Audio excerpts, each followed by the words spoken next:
ang kahulugan ng pagiging masaya sa amin. Sa isang katutubong pamayanan, meron lang sapat at ligtas na pagkain ang pamilya sa maghapon, ay isa na po yung dahilan ng kanilang kasiyahan.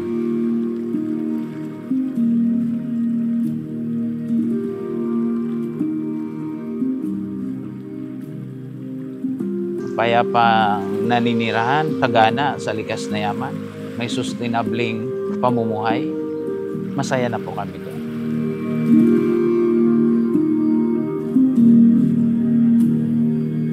Isa lang man ako nandong, no?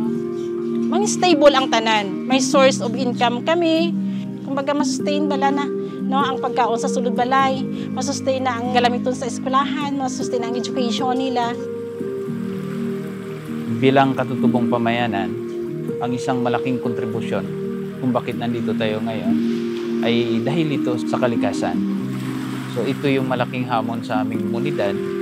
Paano natin mapapanatili yung pagpapahalaga ng mga kabataan sa kabila ng maraming mga hamon na nararanasan sa kasalukuyan dahil sa pag-unlad sa nagbabagong panahon.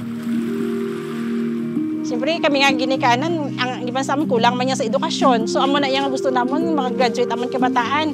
Pero at least, bisan hindi, wala kami nakatapos, ang kabataan makita naman sa pila kaadlaw. Kag ang kabataan mismo, nga nagagusto nila makagradual, kay gusto man nila mabata, kini ang ginikanan, halin sa kaimulon.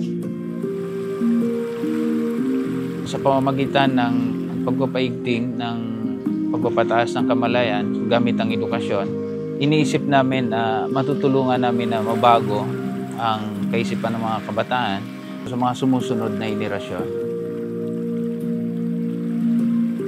Diri lang ni akong grupo, diri lang sila ako nagalakad, pero ang ila boses dala ko bisan din ko magkadto. Damo man amon mga struggle from the beginning up to now, nga amo na kami sinisubong, hindi man basta-basta. Kung baga isa ka point nga imo mapabugal, no, bisan mo nila kami mangingisda kami, manugbunles kami, pero may prinsipyo mo kuya nga ginatindugan. So amo na ginapaintindi ko din sa gagmay naman yung mga kabataan nga dapat maobserbahan nila kung paano kami kagiho. Kay para nga someday wala na kami, katigulang na kami, they would stand for the environment. Ang mga pagsubok namin pinagdaanan sa pakikibaka ay tinignan namin lahat ito ng positibo. Sa halip, ito yung nagpatibay sa amin sa pagsulong naming karapatan sa aming lupain at karagatang ninuno. Ako si Mrs. Renilda Partida from Barangay Tarong, Carles, Iloilo, presidente sang Smart Association kag chairperson sang MFARMC Carles.